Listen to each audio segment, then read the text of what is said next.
Hello everyone and welcome to How To Magic the Gathering. Last time we talked about the stack, its mechanics and how to use it to your advantage. If you haven't watched that video already, go and have a look. It contains some really useful information for new Magic players and I bet you will understand the mechanic much better. Just click the link above. Now, today we will be talking about lands. Lands are a resource that produces mana, which is something that you use to cast spells and mana cost abilities. Now today we will be talking about the different types of land, and we will also be talking about how many land you would want in a deck. Now if you like this video and this series, remember to subscribe, like and comment down below what kind of information you would want me to go through and what kind of keywords you want to know more about, and I'll try to get through them as fast as possible. Lands are the way you get mana in Magic the Gathering. By playing these cards, you increase the amount of mana that you have available and you can cast more expensive spells or mana cost abilities. These land cards come in different colors and different types, which gives different types of mana needed to cast spells. Basic land cards enter battlefield untapped and give you 1 mana of the land specific color, so if you play a mountain it will give you red mana, or if you play a plains it will give you white mana, and so on.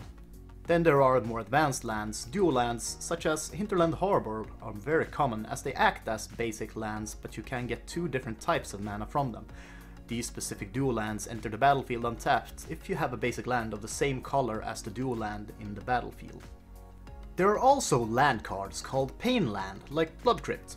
These lands are very versatile as most dual lands enters the battlefield tapped compared to basic lands where they enter untapped.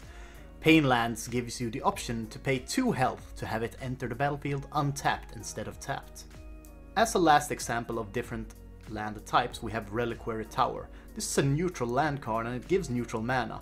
This type of mana cannot pay for color specific costs. These lands usually come with an effect. Reliquary Tower removes the limit on your hand size, for example. It is common to see a different amount of land cards in a deck depending on what the goal of the deck is. An aggressive deck tends to have less land cards as most of their cards are cheap and they want every card they draw to give them an early edge. For these kinds of decks, 22 land cards are very common. Other than that, decks that want to play a longer game tend to have more land cards. Because their cards are more expensive, they need the extra mana. Ramp decks even add creatures or other cards that can generate mana or draw more land cards for them so that they can play their expensive creatures faster. For these kinds of decks, 24 or more lands are most common.